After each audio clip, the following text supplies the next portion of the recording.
is in western Poland, 250 kilometers from here.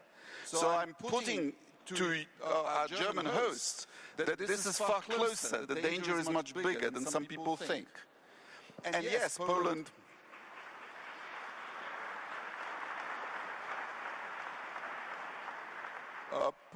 wants to be a hub for Ukraine's reconstruction, just like it is today a hub for the supplies of the resistance effort. And we think we have some advantages to bring. First of all, the roughly 2 million people who have been to Poland, either before the war in our labor market or as refugees now, there will be links, family links, that will enable economic activity. Secondly, we have, as you mentioned, a recent experience of negotiating and of fulfilling the EU entry criteria will be helpful to the Ukrainian state structures. And thirdly, we know what it takes to fulfill various criteria. For example, we have reliable and inexpensive technologies for water treatment, for food processing. Those are the kinds of things where I think Poland and Ukraine are made for each other. Thank you very much, and also thank you for remembering us. It's only 7 hours by car from here, Berlin, through Poland to the Ukrainian borders, and it's way longer to drive down than at least to the south of Italy. So moving on the European Union on towards south. Foreign Minister of Italy, dear Antonio, your country also now as the chair of the G7 at the moment. What do you think are the most important tools to support Ukraine with regard to investment, also to support companies investing into Ukraine, and combining this together with the reform process for the European Union accession? First of all, I want to thank Germany for organizing this third Ukraine Recovery Conference. Next year, Italy will organize the fourth session. This is an honor for us. But first of all, I totally agree with Dimitro when he says the first strategy for the recovery, for the reconstruction, is to protect Ukrainian infrastructures, Ukrainian buildings, through air defense system. For this, I want to inform you, Italy is ready for sending a new military package with something for air defense of Ukraine.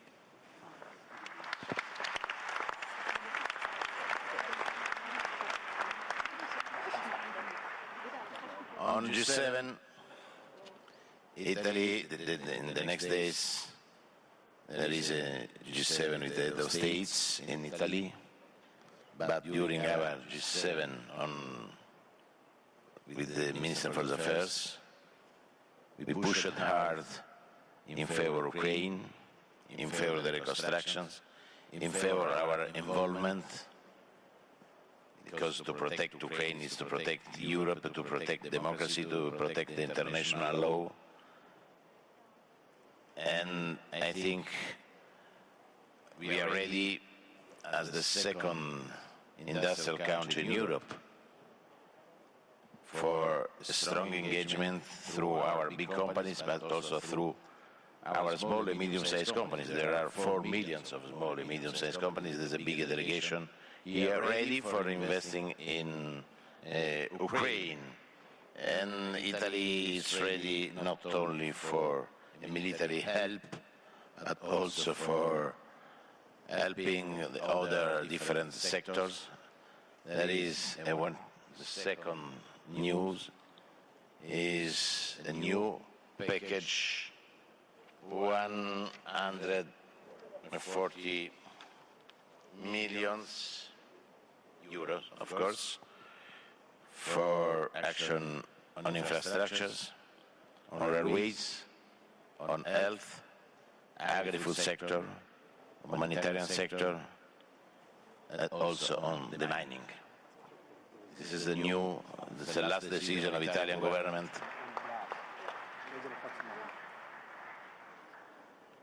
Of course, there are also 45 million euro for the reconstruction of Odessa Cathedral.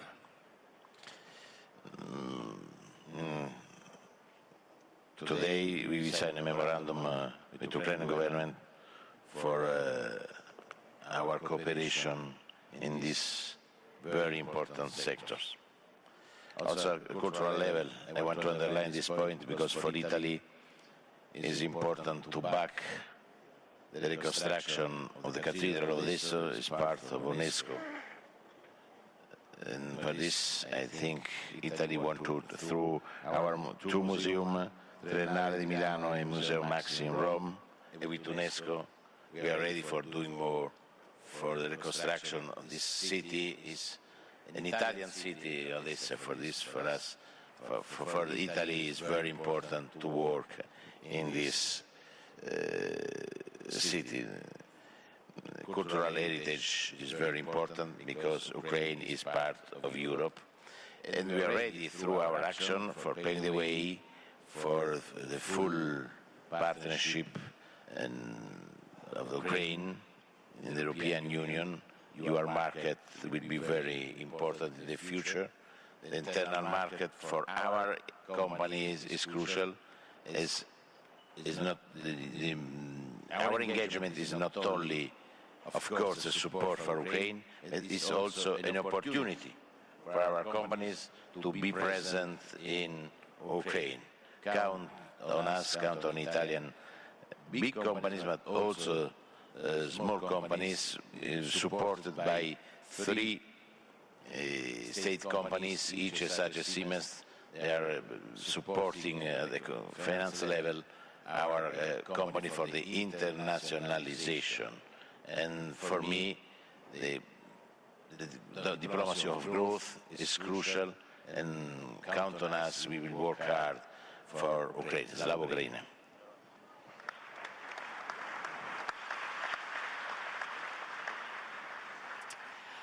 Thank you very much, and we can hear from the applause that there's a high need of being very precise on how to support Ukraine, because promises won't rebuild. So thank you for going also in the details of state support for big companies.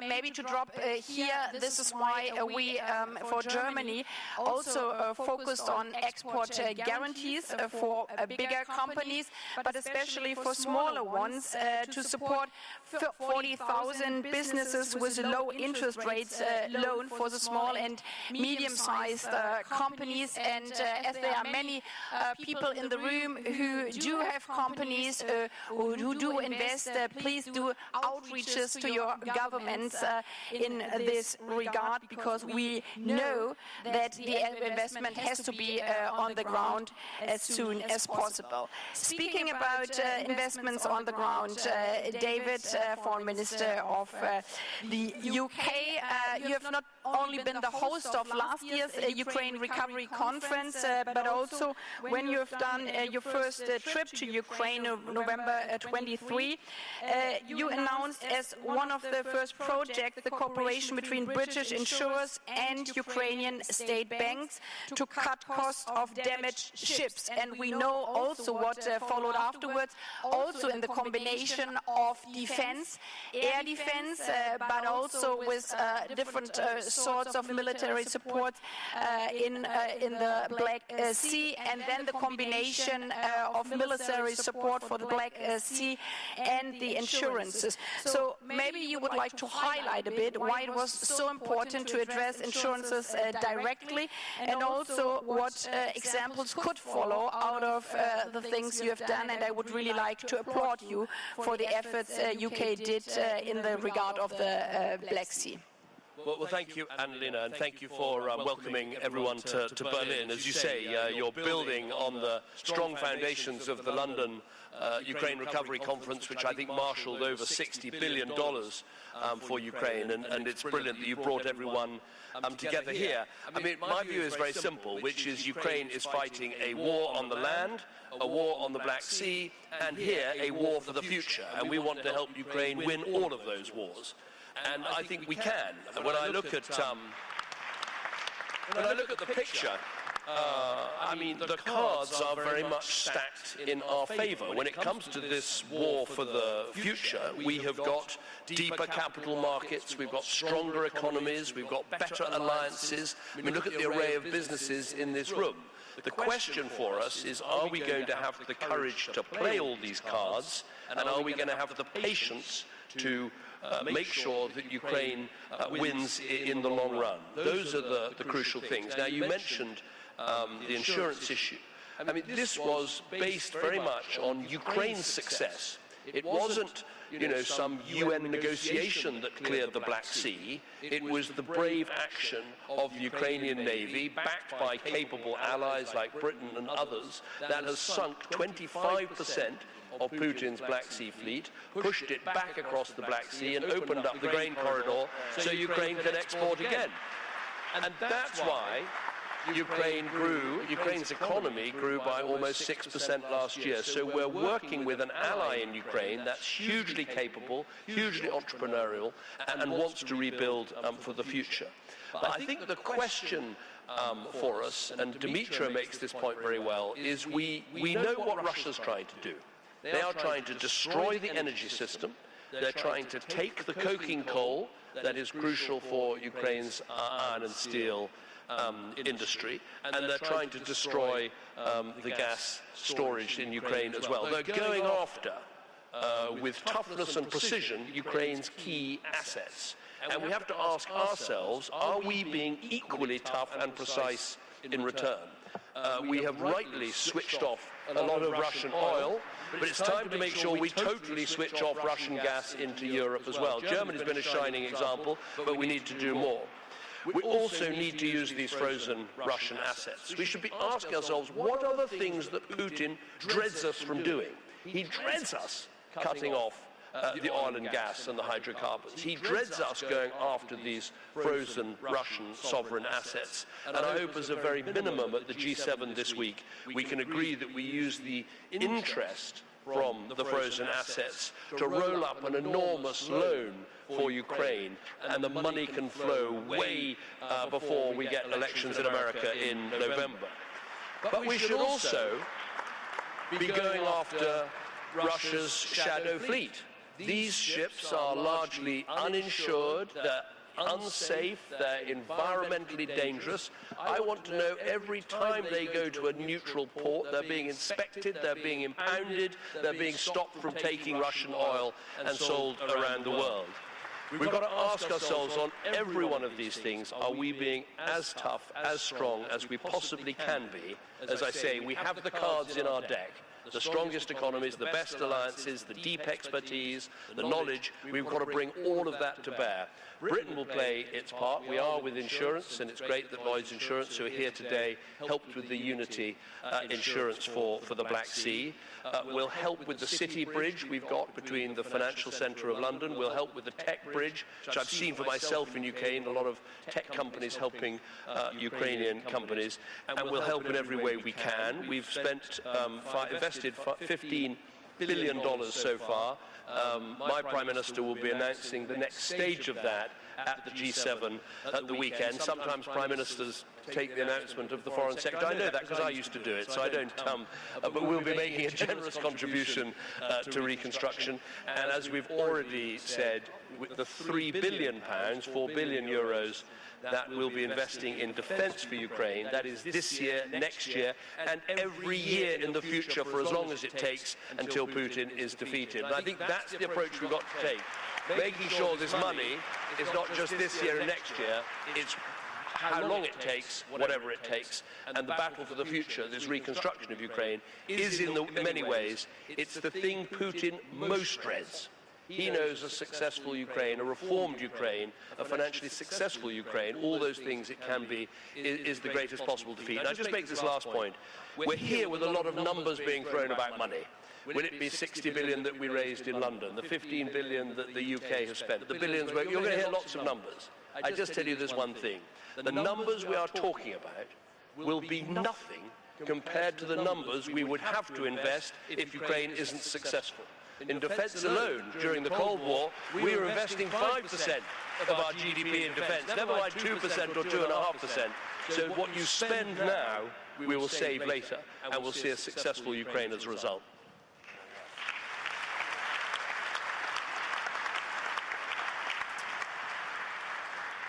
Thank you very much for being so sharp and moving from a country which unfortunately left the European Union to a country which is on another continent. However, the US is the largest donor for Ukraine and also therefore the biggest supporter for our European peace and freedom project in these times, as the US Congress approved funds of approximately $175 billion US dollars.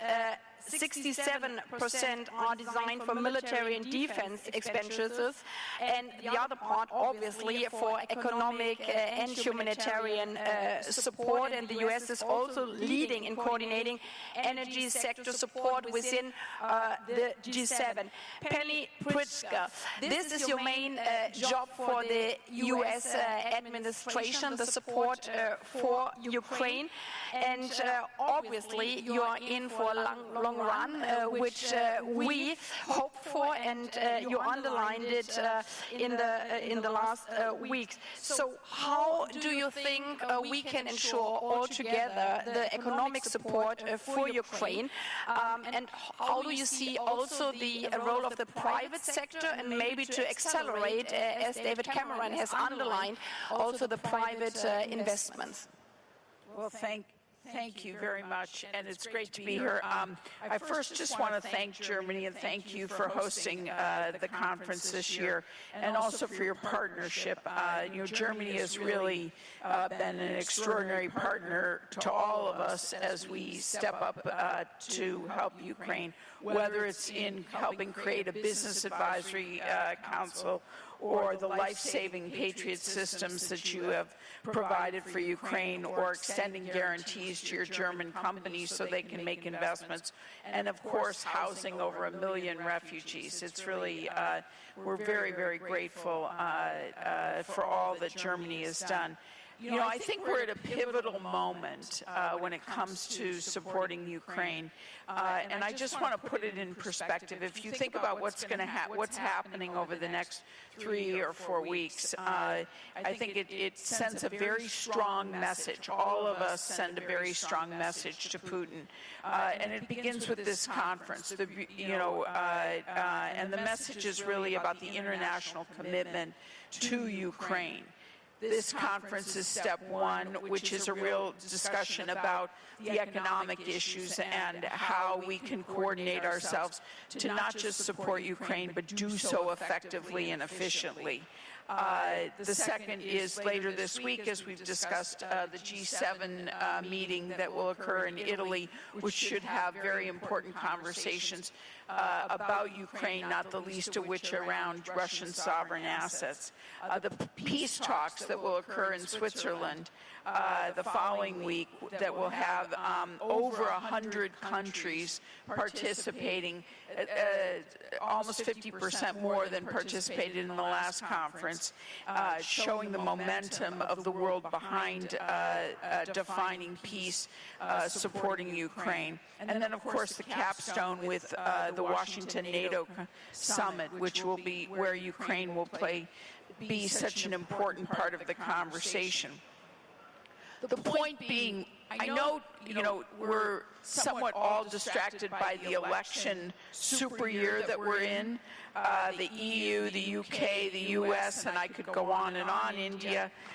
But the international community is not losing faith, nor is it losing interest, nor is it distracted from what is going on in Ukraine. And this fight against Putin is top of mind for so many of us. And I'll take the U.S. as a case in point, which is, if you look at the vote that occurred for the supplemental in just last month, 70% of our Congress, both houses of our Congress, supported the supplemental bill, over $60 billion of support for Ukraine. And I think that not only demonstrates our support, but it's also an indication of where the American people are when it comes to supporting Ukraine. And, the American people understand what's at stake. And they're not making this commitment out of an act of charity. They're making it out of understanding that this war of aggression poses a very serious threat to the United States and to our allies in Europe, to our way of life, to our economic security, and to our freedoms. And we know that. And I don't want there to be any ambiguity about it. And that's why the U.S., as well as our allies and friends here in this room, are rushing military, economic, and energy support to Ukraine. We get what's happening. We understand how serious the situation is. Let me just give the dimensions a little bit of that support.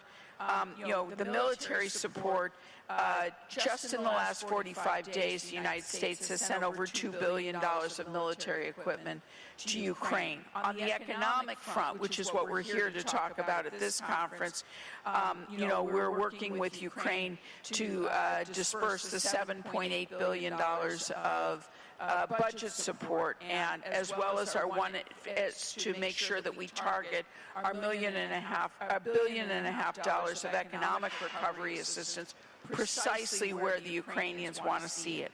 We've also extended the 232 steel tariff exemptions just 10 days ago, allowing for imports of Ukrainian steel without tariffs. We're working with the Ukrainian government on a pre-project preparation framework. It's not just us. Together with the EU, the UK, and Ukraine, we're trying to make sure that there are more ready, bankable projects to be financed. There's a lot of money right now, but we need more projects that are in a position to be financed. We're also launching new significant war risk reinsurance facility, which will multiply the marketplace for insurance. In addition to supporting SMEs and women's inclusion, women, have founded more than half the new businesses in the last year in Ukraine. So it's an enormous role for women to play. There's an enormous need for skilled development, which our private sector is quite invested in making sure happens. Also, given the energy situation, which is really, really dire, I'm announcing here that the United States is dedicating $824 million to support Ukraine's energy infrastructure.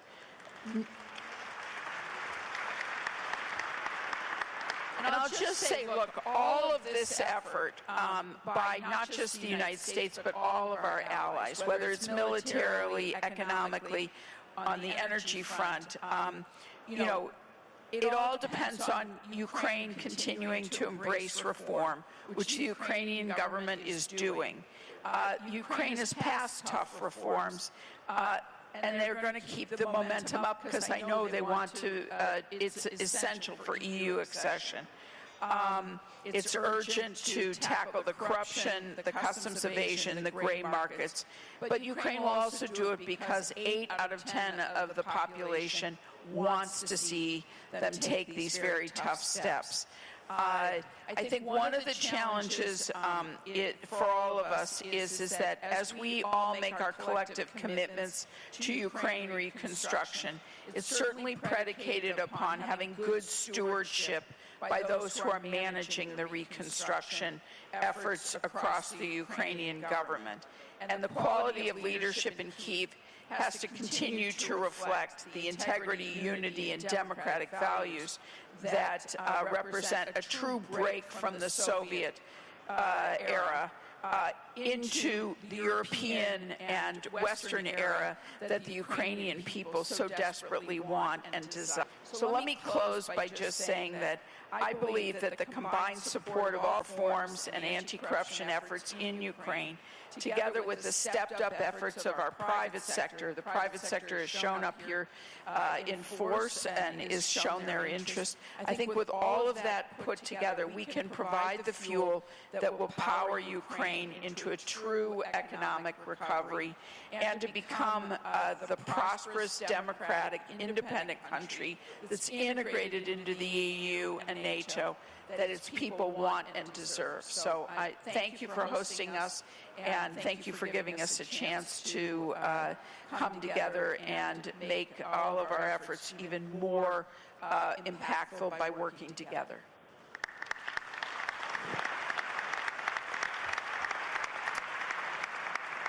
Thank you very much, Penny Pritzker. And as you were so diving into also the reform process, I would like to underline that by two questions with regard to what Ukraine is doing. I mean, being in the midst of a war, defending your own country every day, and in that situation, harmonizing your industry standards with EU rules, reforming your judicial system, implementing safeguards against corruption, enabling that Ukraine, speaking about women, will enter also into the Istanbul Convention. This is obviously a very, very big task. So maybe just a very short question and short answer. What would you need more for support to help Ukraine in this reform pathway, which we all know is not very easy, even in peacetime, Dimitro? Well, President of the Commission, Ursula von der Leyen, I think made the best comment on reforms, and you just echoed her. Despite all these struggles we are fighting, we are facing, Ukraine has undertaken some enormously complicated reforms that allowed us to reach the point when the European Union has all the reasons to make a decision to open accession talks with Ukraine. When it comes to the next steps, I have one very simple request to all: believe in Ukraine. Do not get upset.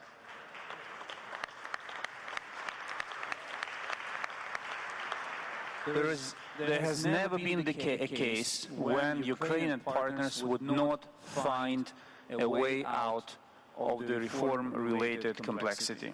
We always find the way out. Believe in Ukraine's capacity to outperform your expectations and even sometimes our own expectations. Thank you.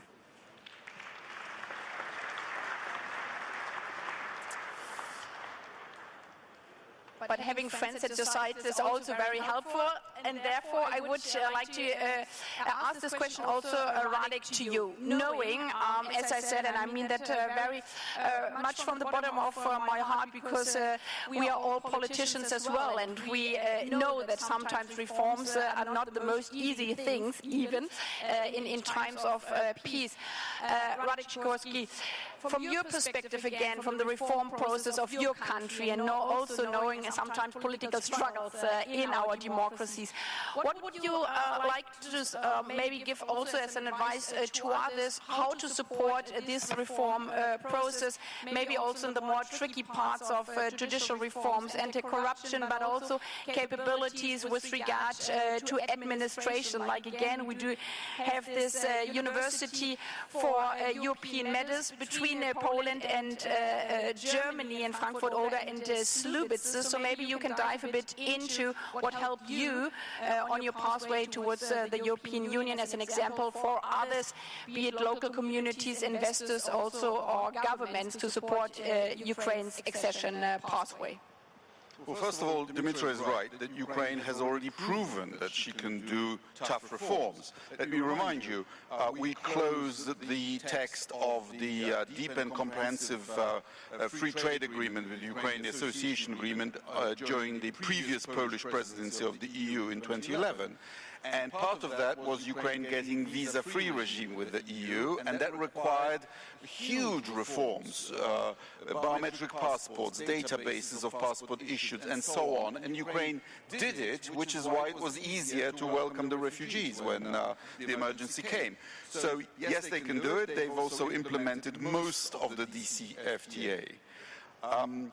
But you're right that the easiest way for Ukraine to lose the support of the European Union and all of us would be for the hydra of corruption to rear its ugly head again. And Ukraine needs to be very sensitive to that. And my advice would be, which I think was, the phrase was coined, I think in the Clinton administration, don't let this emergency go to waste.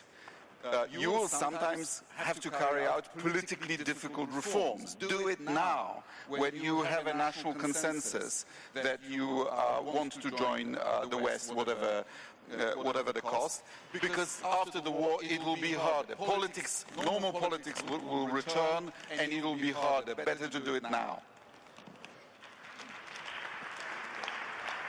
Thank you very much.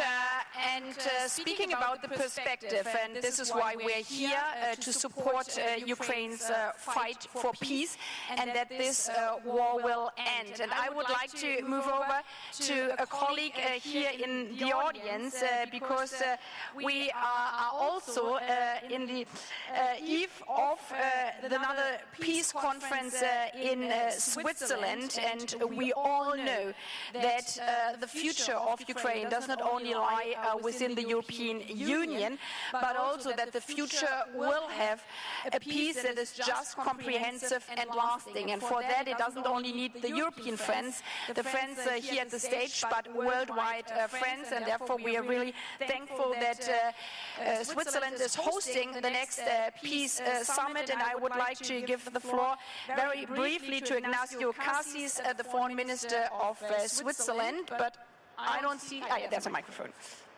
I'm here. Madam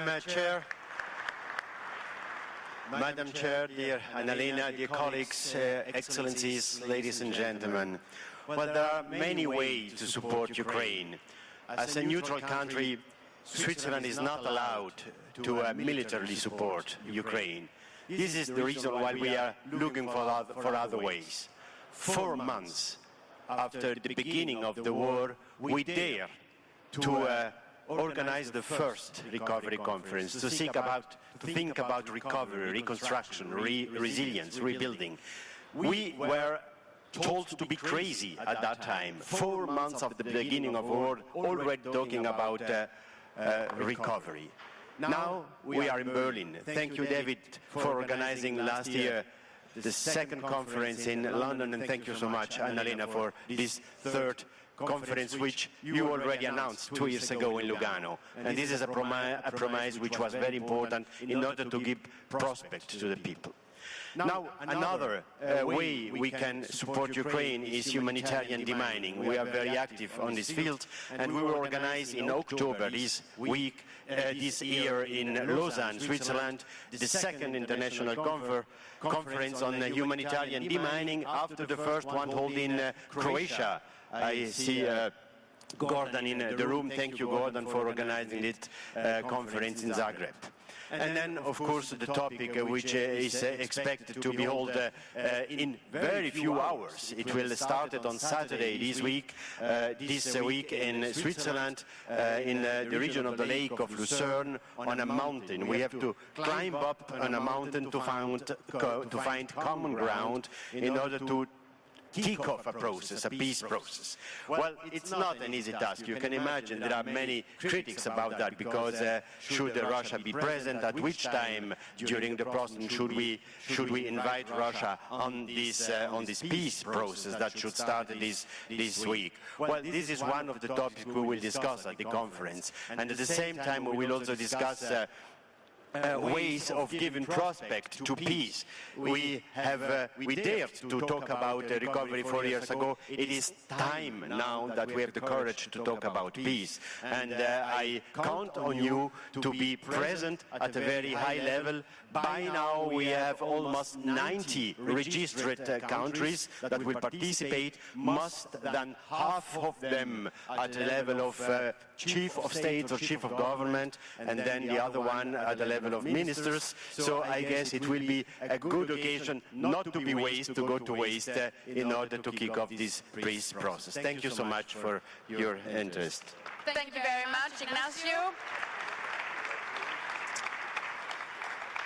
As we have heard from the Chancellor in his opening speech, it's in the people of Ukraine. And we have all seen, and I would also say felt that over the last 900 days, the soldiers, the engineers, the nurses, but also the children. And I always remember one girl in Kharkiv telling me, the only wish I have is to just play volleyball again like we did before. And this is to remind us that this could be us, 7 hours away from Berlin, even just a jump over the border from Poland. So it's not only that it's in the people of Ukraine, but there's also a slogan in the train when we all go to Ukraine, be brave like a Ukrainian. So for the last 5 minutes, so 1 minute each, I would like to ask you, if you remember, it's in the people, so it must be also in us. And as an example of being brave like a Ukrainian, what would you wish from your own country, or maybe also from the distinguished guests here, 1,500 guests in business, in local communities? What next brave step that they would take to ensure that Ukraine will win this war? And we would start with you, Penny, and then we would over to Dimitro at the end. Well, since we've really got the private sector here and present, I would wish for them to take the chance to become involved. The people of Ukraine are extraordinary, quite ingenious, quite so committed to their future. The resources, the natural resources within the country, the will of the government to really turn from east to west is so strong. And so I would encourage and wish for, our American businesses to become, I know it's far away, but become more involved in Ukraine. It's incredibly important to us in the United States, and to the world, and to our way of life, and to the kind of government and economy and humanity that we want to live. So thank you. Thank you. Gazprom is now a loss-making enterprise. The Russian business model is collapsing. Putin is ruining his country. And he's putting out feelers through China and Brazil to try to freeze this conflict, which means that he has already understood that he cannot achieve the original war aims, which was to conquer all of Ukraine and to bring Ukraine down to the level of Russian folklore. He now understands that. In another year or two, we might actually be able to restore international law and restore Ukraine's international borders. We just need to stay the course.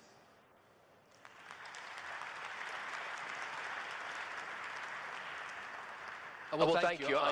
When I was out of office, I was so frustrated about not being able to do anything for Ukraine. I actually loaded up a lorry from my local town and drove it to the Polish border to deliver supplies to Ukraine. And I think maybe odd to quote Gandhi, who was a pacifist, when it comes to this, but you should act as if you want to deliver the change you want to see in the world. So everyone should ask, what can I do for Ukraine? If you're a business, can I invest in Ukraine? Can I at least visit Ukraine and have a look where I could invest? If you're an insurer, can I insure ships in the Black Sea. If you're a foreign minister, ask yourself, what countries can I win over to the cause of Ukraine? If you're a defense minister, have a look and see if you have any spare weapons you can give to Ukraine, and look at the permissions that you put on those weapons so we can make sure we hit Russian soldiers before they actually get into Ukraine. If you're involved in cultural industries or other things, think of what you can do to partner with Ukraine. Something Britain is working on now is a 100-year partnership with Ukraine on everything from twinning our towns to universities, to school visits, to trips, to cultural institutions, everything we can do. Let's be frank about this. This country, Ukraine, has chosen a path to join us in the Euro-Atlantic in the West, with all that means for their economy, their society, their politics and everything else. And we've got to support them in that choice, because Putin wants to stop them making that choice. So everyone should ask, what can I do for Ukraine? And if we all do that, there's no way we can't win.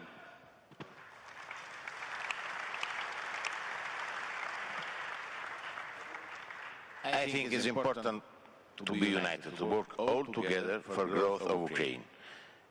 Italy is a country with a real economy, industry and agriculture. The private sector is strongly engaged in Ukraine. They want to invest in Ukraine, they want to work in Ukraine, they want to be present in the public procurement. I think the message coming from Ukraine is positive, because your candidacy is helping, a candidacy as full member of the European Union, it's helping your country, because it's a good message for inviting the private sector for investing in Ukraine. In many sectors. I underline the new investments in the mining sector is crucial for the reconstruction. We are ready also in the railway sector. There are very important companies also today here work in this sector. It's possible also to work in the space sector.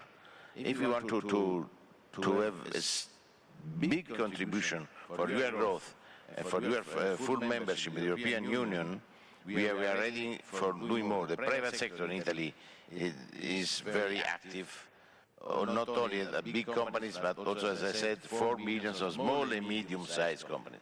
They want to be present in Ukraine, also in food sector, for example, also in fashion sector. This is possible to work hard for your growth. It's possible also to organize a strong cooperation between different European and not only American companies for investing in your country. Also today, for paving the way for more investments in the next years, but working for peace now is possible also to work for, you will be part of the European market union. This is important for our companies, paving the way for the next years. Good luck. Thank you. Yes, Chancellor and yourself, you mentioned this phrase, it's in the people, and a story, a very quick story immediately popped up in my mind.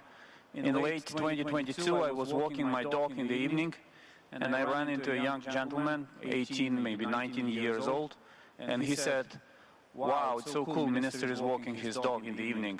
And we started chatting, and he told me, Ukraine will never recover from all this damage that was inflicted on us, and I just don't see future here. So I will leave. And I said to him, recall what happened with Europe after the Second World War. The damage was much worse, but Europe had the will and had a friend, the United States of America, to recover. And now you want to emigrate to Europe. Believe in recovery of Ukraine. We can recover and we will. And some months later, I ran into him again. He was still there. And I said, "So, you did not leave?" And he said, "I checked your words on internet, which is good. Young people never trust ministers, so they go on Wikipedia. And you were right. Europe was much worse damaged, and it recovered. I'm staying. Please remember, there are millions of Ukrainian men and women who hold up because they believe in recovery. And please act today to help their dream come true." Thank you.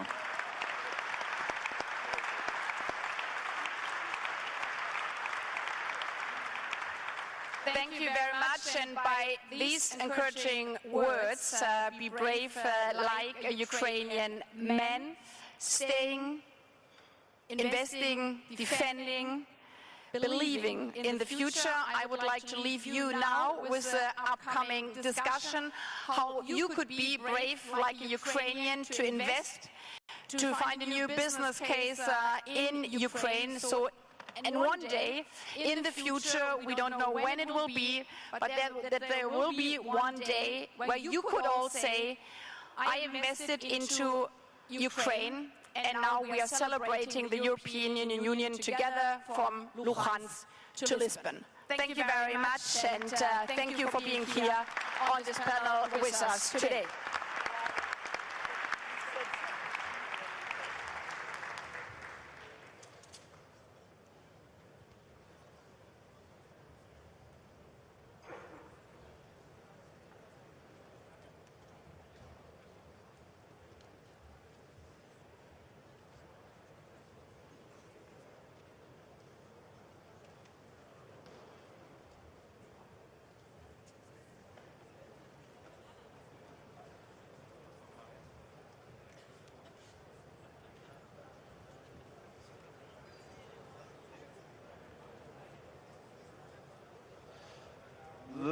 Ladies and gentlemen, thank you so much to the foreign ministers for this very insightful, spectacular panel that we have here, and there's much to talk about for obvious reasons. Once again, the session is titled United in Recovery Towards a Free and Prosperous Ukraine. But before we dive into the subject matter and dive into the discussion, Minister Schulze, I would like to kindly ask you to offer some preliminary remarks. The floor is yours.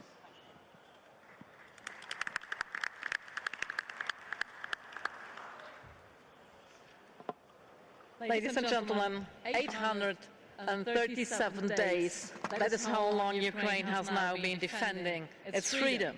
And I would like to express my deepest respect to the people in Ukraine for their courage and determination to stand long in these difficult times.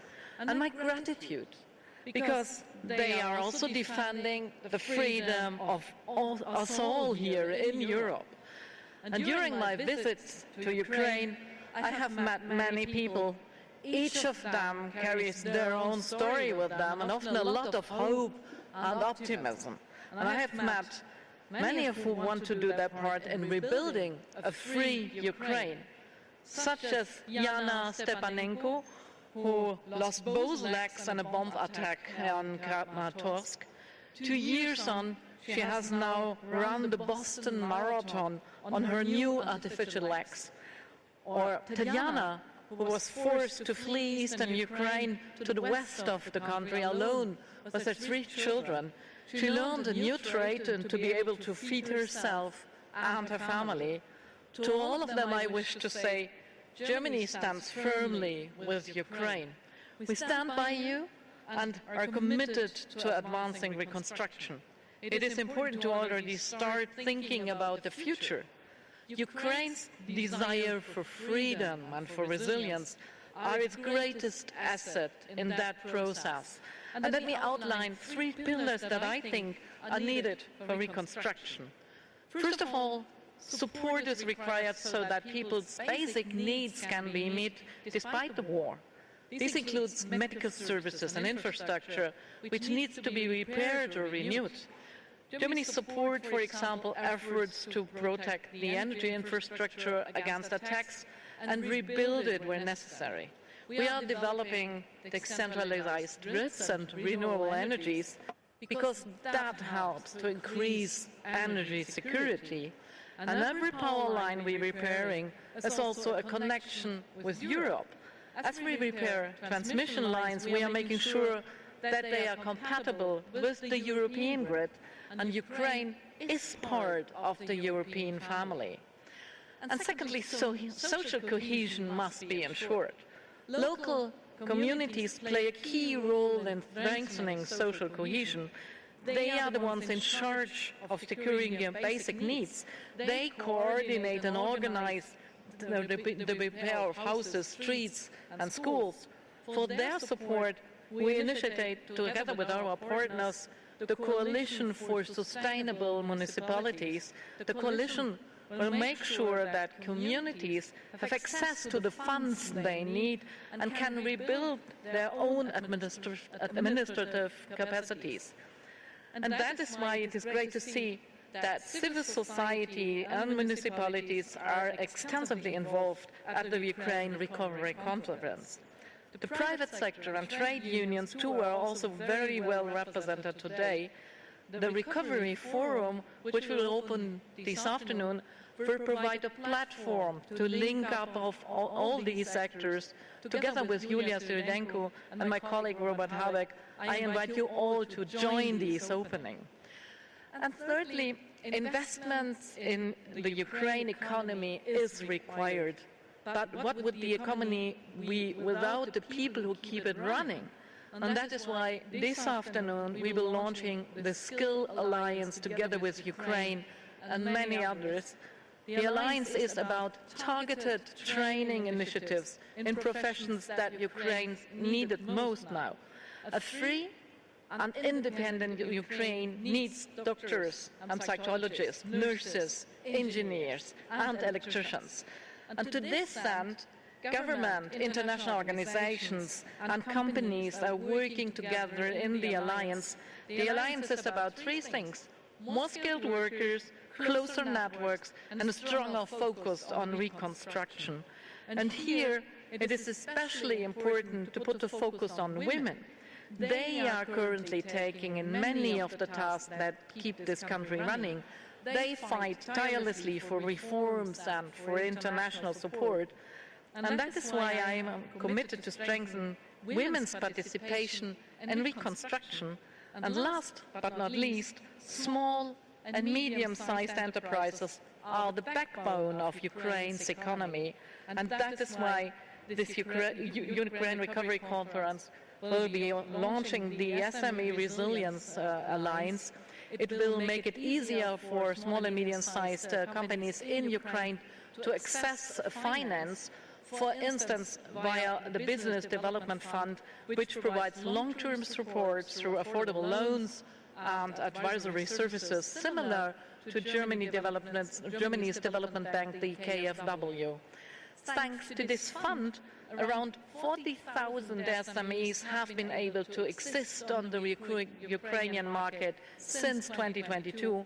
They secure jobs and keep the economy running, and the SME Resilience Alliance built on these achievements to foster investments in a stable and economically prosperous future for Ukraine.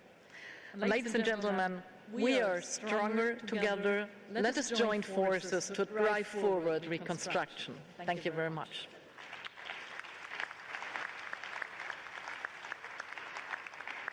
Thank you so much to the German Minister for Economic Cooperation and Development, Svenja Schulze, for kicking off this session with such stark and unambiguous words. And once again, before we dive into the subject matter, I would also kindly like to ask the Ukrainian First Vice Prime Minister and Minister of Economic Development and Trade, Yulia Syridenko, to offer her opening remarks. The floor is yours, Prime Minister.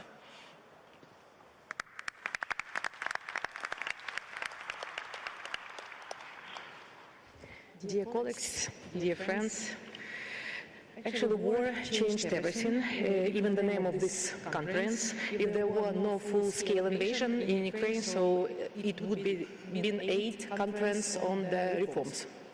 And we would discuss a very broad reforms agenda, but each bomb killed not only Ukrainians and destroyed not only buildings.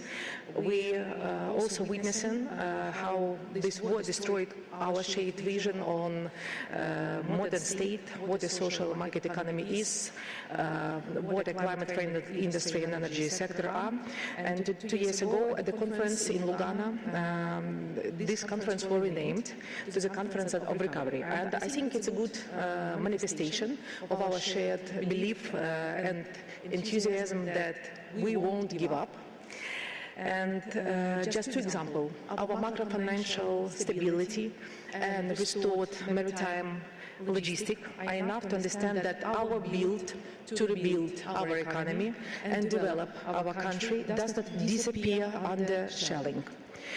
Today and tomorrow, many examples of resilience will be showcased in the hall, how with your help we would rebuild bridges, sewing was carried out, children were protected in schools, water supply was preserved. But we understand that the reconstruction of Ukraine is already the largest project of 21st century, and the total cost of rebuilding would be not less than 500 billion over the next 10 years. But I would want also to pay attention to energy issue because I think it would be the main topic among these 2 days, and I will emphasize once again that Russia already destroyed half of our generation capacity. It's about 9 gigawatts. It's half of our installed capacity, and to understand the scale of this challenge, you may compare, for example, with Germany. So it would be enough to provide electricity to 11 million German citizens. So it's a huge challenge that we're facing, and in this area we have 4 priorities for this conference and in the short term. First, it's a rapid restoration where it's physically possible, and we critically need equipment from your decommissioned power plants and direct financial support. Second, we need political and technical decision to increase import of electricity up to 2.3 gigawatt.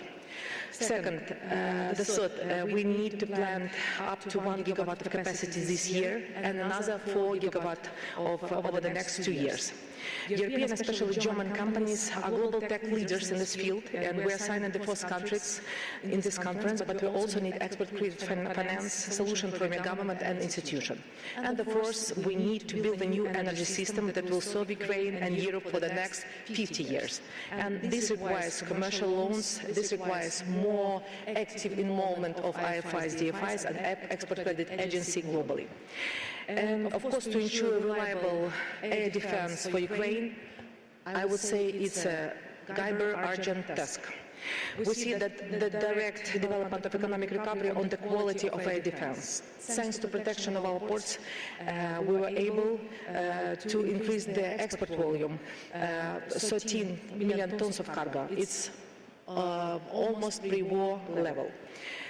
So we understand that from economic perspective, recovery requires several things. First of all, it's strengthening the macroeconomic foundation, and we are working closely with our partners to insecure and the macro-financial stability during the next few years up to 2027. Second, to accelerate economic recovery. This requires investment. That's why we're here discussing the possibility for the private sector. And the third one, strengthen the potential for growth. Reforms need to be completed by long-term investment and technology transfer commitments from partners. Talking about reforms, I just would give you the few words. So last week we presented a reform matrix. All measures we are implementing within partner assistance program. It includes 206 conditions and recommendations and 410 indicators that Ukraine will fulfill this year. I think that replacing the word reforms with the world recovery in this conference title means that we have acknowledged that all the reforms consolidated in the reform matrix are necessary but insufficient for faster economic growth. Analysis shows that reforms alone are not enough for economic growth. Not only factor that can drive long-term growth is investment. It's involvement of private sector.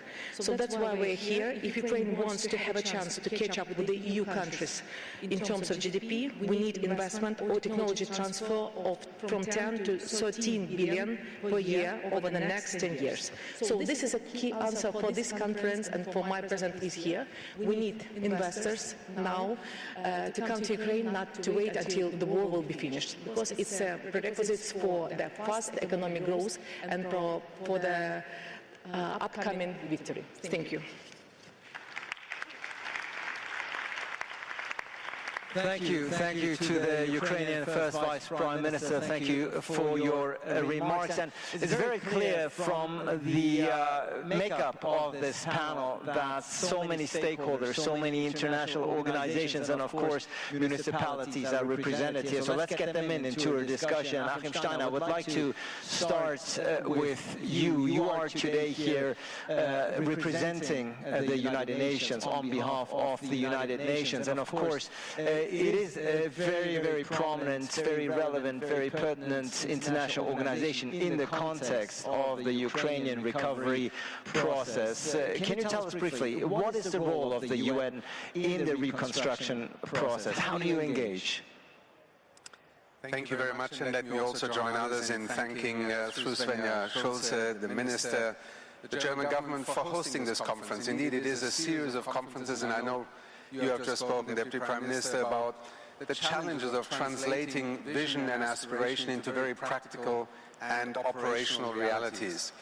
Let me begin by first of all saying the United Nations has been a partner to Ukraine, is a deeply engaged and invested partner right now, and is firmly committed, and this is the Secretary General's message, to the future of Ukraine.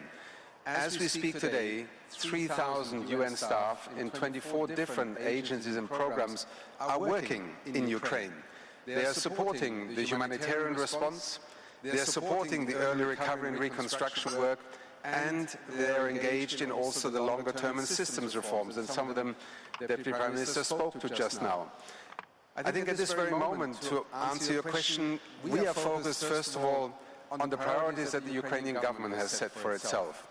Imagine having not only millions of refugees leave your country, but also having millions of people being internally displaced. Still 3.7 million people are inside Ukraine, disrupted. Their ability to begin to earn a living again, to find a roof over their head. We have the mayor of Irpin here. I remember standing in Irpin and seeing how after the initial bombardments and destruction of the housing areas around Irpin, people were trying to find a place to go back to. The ability to remove rubble, to remove unexploded ordnance, to deal with demining. All these are aspects that we are working together with Ukraine at the moment. But also, and you've heard time and again this morning, energy infrastructure. I had the United Nations Development Programme. It was at the request of Ukraine that we sourced the first 2 auto-transformers worldwide and delivered them, because each one of them could reconnect 500,000 people to electricity. But it is always between early recovery, immediate response, and the longer-term investments in what you have also described, a more resilient energy infrastructure, energy infrastructure for the future. Let me also say, many of our UN agencies in the UN country team are also working with local ministries, local government, and local business leaders, whether it is helping to bring children back to school, by being able to repair schools, by operating health centers, by reconnecting citizens to the social welfare and social safety nets of the Ukraine.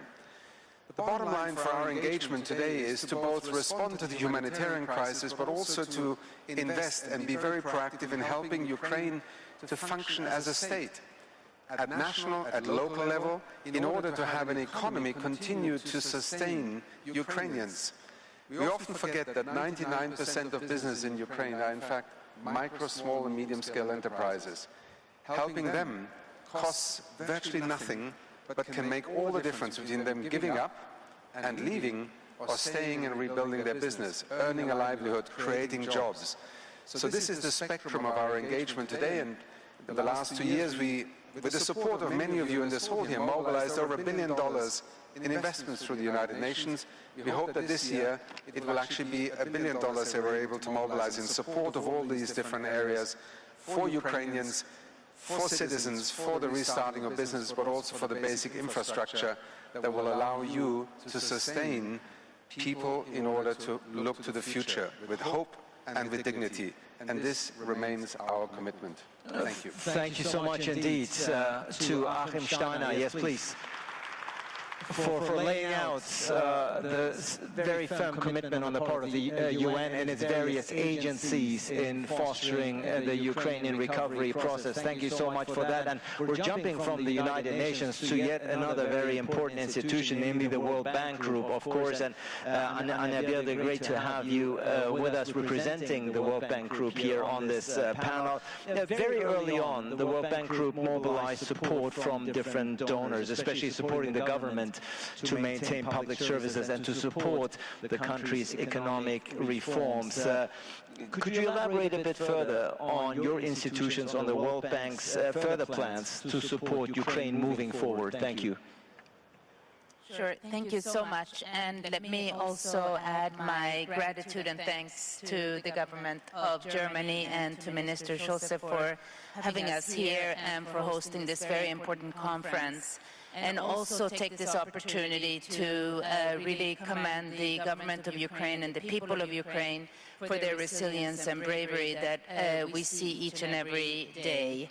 I'd like to, just like my colleague Achim say, Ukraine has been a really important client for the World Bank for so many years, and the World Bank has really remained very steadfast in its support to Ukraine before this terrible invasion by Russia, and of course also as Ukraine has now had to face the challenges of being at war.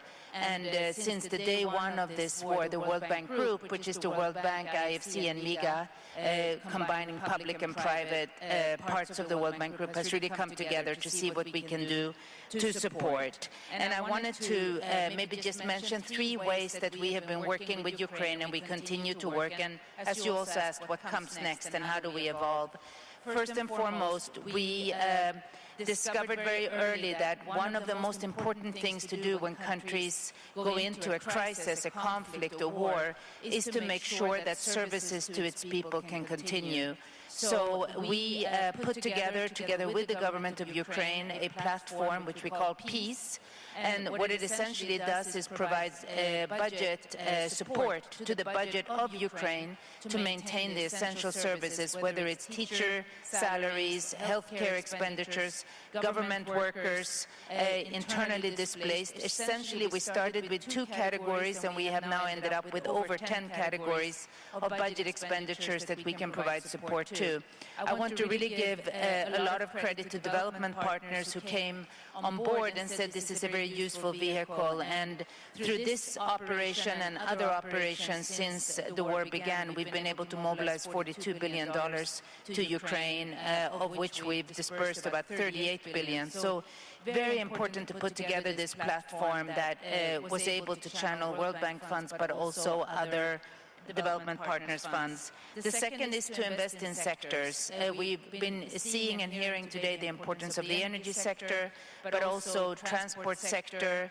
For us in the World Bank, what has been very important are the human development sectors. So again, health, education, and social safety nets. It's been very important to be able to work there. But also SMEs, something we also heard about today, how important it is, particularly for jobs and for growth. And the third area that we have kept a strong focus on is diagnostics. So together with the UN and the European Commission and, of course, the government of Ukraine, we have published a series of damage and needs assessments. The last one came out in February, and that was the third one of its kind. And that was also referenced by the Chancellor, that puts the damage at $486 billion. That's the latest figure that we have.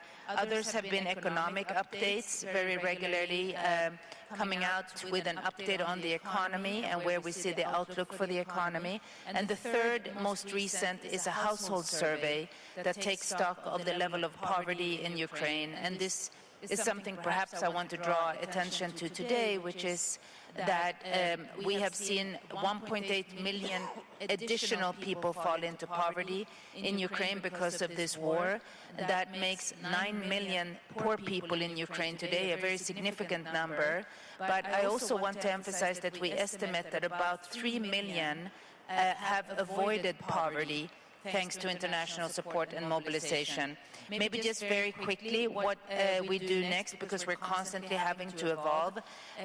We are looking to continue to support reforms, and we really were very happy to see the reform matrix that the government of Ukraine has released. And as many others have said, to be reforming in the midst of a war is no small deed.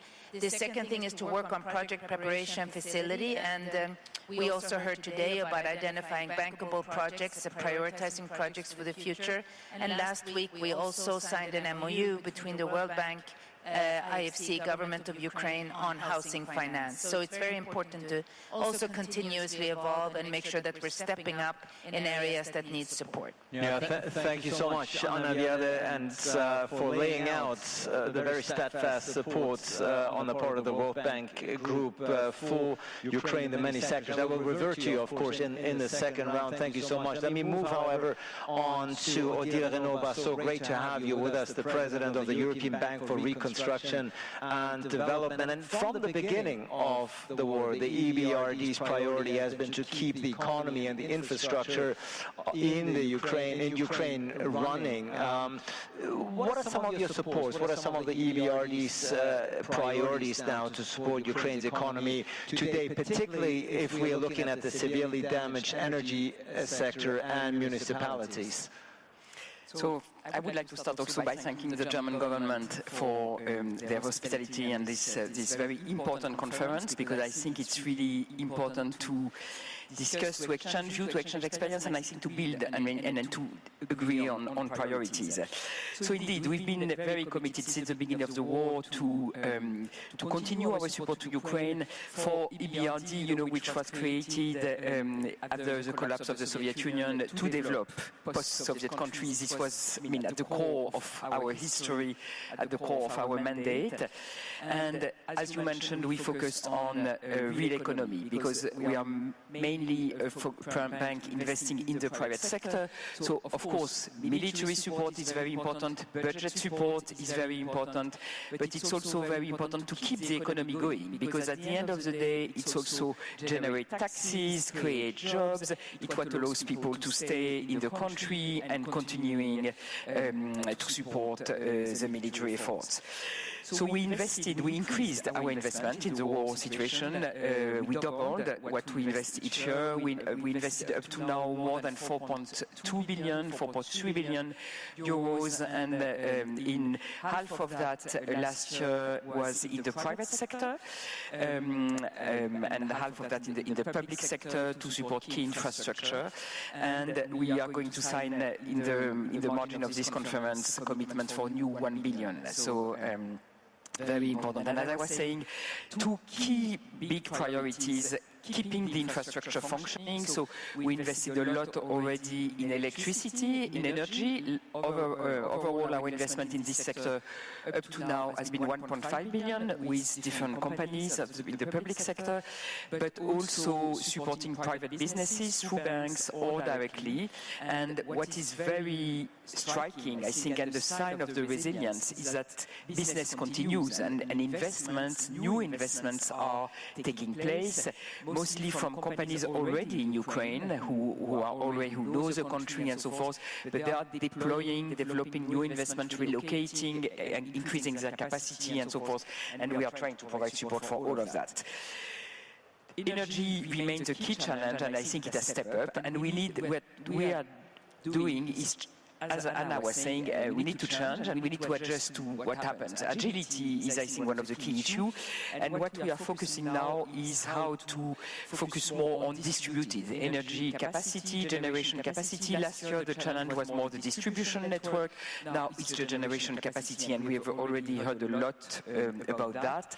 And we signed last week with the Prime Minister an MOU on the 300 million financing for state-owned companies in order to support this generation distributed capacity. And what we want to do is to, and we are working on, is to really use all the tools we have with our private sector clients, with financial institutions, and with the public sector to develop capacities. Municipalities will be a very important element in that respect, because a lot can be done in relation also with the heating system in a very distributed manner, which will be more, if the more you are distributed, the more you are protected against a Russian attack.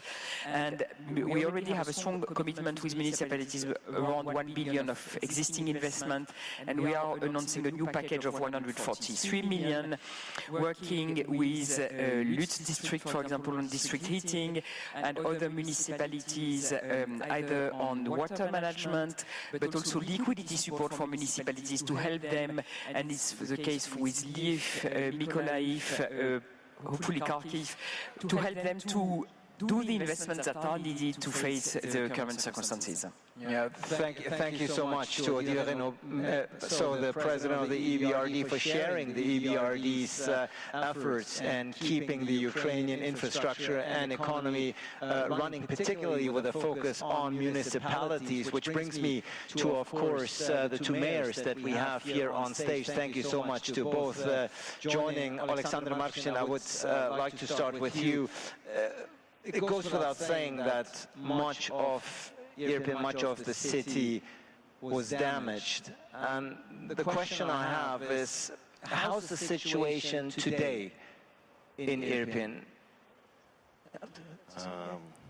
Доброго дня. Я дуже дякую перше організаторам за цю вкрай важливу конференцію для України. I too would like to thank the organizers of this important conference for hosting this conference.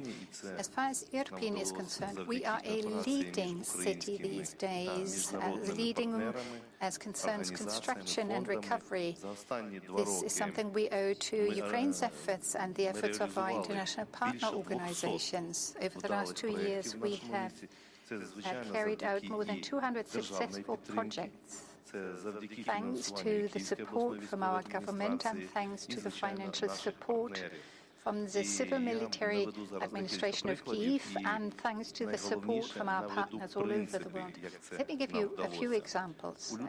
Actually, it's more than examples. We are talking fundamental principles here that allow us to do this job. In February 2020, Russia tried to reach Kyiv, and they crossed through Irpin. Irpin is the city most damaged in that part of the country. It is where kindergarten, schools, the critical infrastructure had been totally demolished and destroyed. We had no water, no gas, no electricity, we had no mobile links, no radio links. But the very first who came in to help us were the ICRC, the International Red Cross. Within 19 days, we were able to restore the water supply from Kyiv to Irpin. And Caritas and Red Cross was there, UNICEF were there too quickly. Over the period of 1.5 months, we succeeded in tackling the issue of water supply, wastewater treatment, got the gas and electricity running again, and the city was revived. We've received strong support from the GIZ and from Ukraine. They provided us with the first diesel generators and also the technology that we needed, which provided us with the opportunity to immediately begin the reconstruction process. What is the situation like today? We have a program of 7.5 billion euros for the reconstruction of the infrastructure. We're talking water lines here, about heating systems. And I would like to use this opportunity to thank the development program of the United Nations, UNDP, which helped us rebuild private houses. 150 houses were taken down, and the same happened to multi-story buildings, but we're still very busy in that regard. Much needs to be done. The Japanese company has provided technological equipment that allows us to take down these demolished houses. The International Organization for Migration, IOM, has also chipped in, and so does the Bank from Germany, building up 3 multi-story buildings from scratch. The World Bank too is helping us. Our biggest hospital is being rebuilt with the help of the World Bank, and I would like to thank them most warmly. UNICEF has rebuilt the biggest secondary school. It was the biggest school on this globe. They invested 5 million euro, allowing children to attend school again, and another secondary school was also rebuilt. A kindergarten was rebuilt. 200 children are now able to attend this kindergarten. So these are but a few examples of the reconstruction that is ongoing. But I'm only, mentioning a small share of what is being done.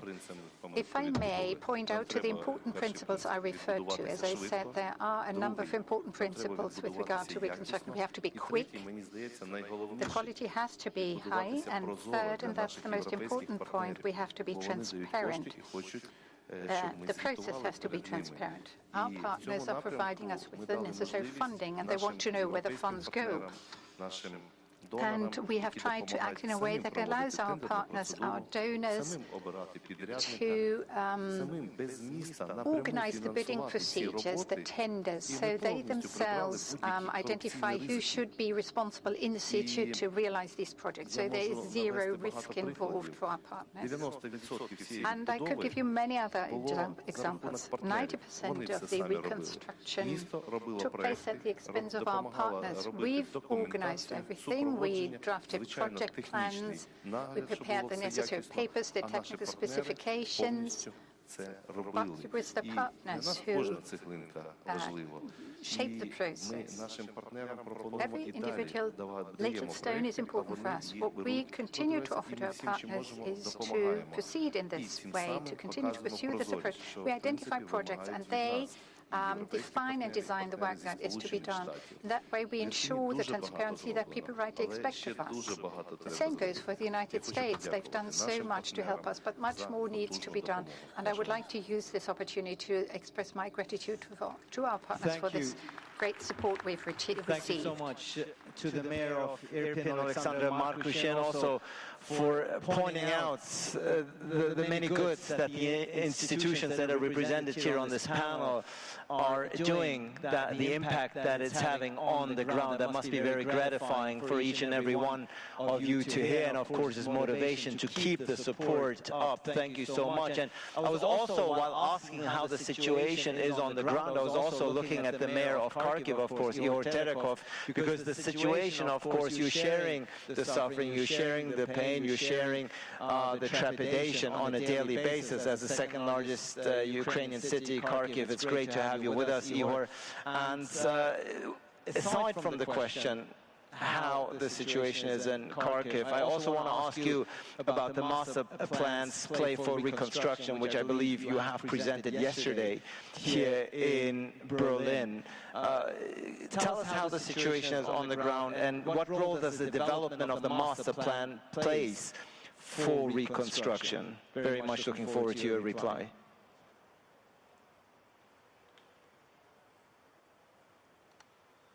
Доброго дня. Перш за все, я дуже вдячний уряду Німеччини за організацію цього заходу, за можливість сьогодні виступити. Allow me to express my gratitude to the federal government for hosting this conference. And I would like to thank the Ukrainian government for supporting my city. Yes, indeed, this has been tremendously important for us. To see all parties interact and helping us in keeping up the resistance. Now, as far as the situation in the city is concerned, it is as follows. We're in a war, and it is a brutal war. Of course, we're here to talk about recovery and reconstruction. Yes, of course, we need investment in that area.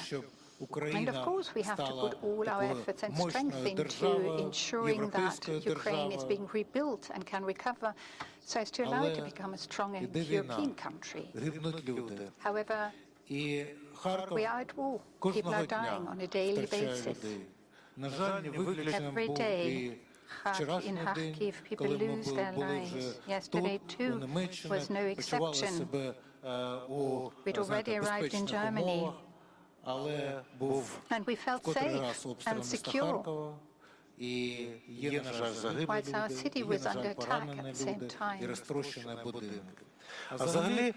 have had fatalities, we've got people who were wounded and houses that were affected, destroyed. According to the latest statistics published in May, we have had 76 such attacks from the air via Russia. 193 alarms were sounded in the city. Just imagine what this means. 20 times 24 hours of alarm. But regardless of these facts, Kharkiv is not giving in. Kharkiv continues to run, continues to work. Kharkiv is alive. Despite these facts that I've just described, our children attend school. Not because life is so beautiful. They have to go and attend their classes underground, in a bunker, in a shelter. We are trying to set up schools in the underground in order to provide children with the opportunity to learn. So this is not about a beautiful life that people are leading, but it's not nice for them to enter the underground when the alarm is being sounded. But again, this is an affirmation of what our president said earlier today. We need the most modern air defense conceivable, the most modern air defense conceivable, so as to allow the people to continue to live and to continue to live their lives. We're talking the lives of our people, about our children and about our women. The most important thing about this conference is that we address the issue of providing security for our people, despite the fact that the country is at war. We are aware of the fact that the winter will come. The next winter is almost on our doorstep, and our enemy has smashed our energy supply. All heating power plants have been destroyed. All of them. We have 0 kilowatt being generated in that way. No, 0 kilowatt of electricity. And this is why the government took the decision that we need a decentralization of our energy economy. We need a decentralization of our energy supply. We need your support here. We need the support of our partners in that regard. We need the support of the international organizations such as the World Bank, such as the EBRD. This is of vital importance for us. We're talking the lives of people here. We get like 20 degrees Celsius during winter, and without a heating system that works, without electricity, without water supply, people will not survive. They will not be able to survive under these circumstances. You have to be aware of that. We've drafted a roadmap. We worked on this roadmap with our government. Costs incurred by the government, costs incurred by the municipalities and the regional administrations. This, as I said, is a matter of survival for us. But as I said, Kharkiv is still alive. It continues to live. It assists our troops and soldiers. Our industry continues to be up and running, and I would like to thank you for your contribution. We've taken certain measures in cooperation with the federal government. We've abolished local taxation for the time being, so as to allow our enterprises to have more income.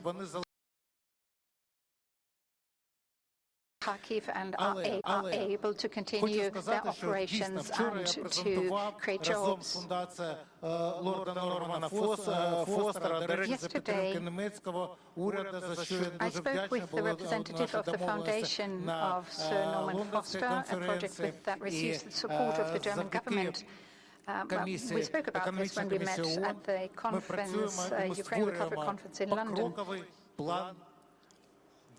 We drafted a step-by-step, a general plan that identifies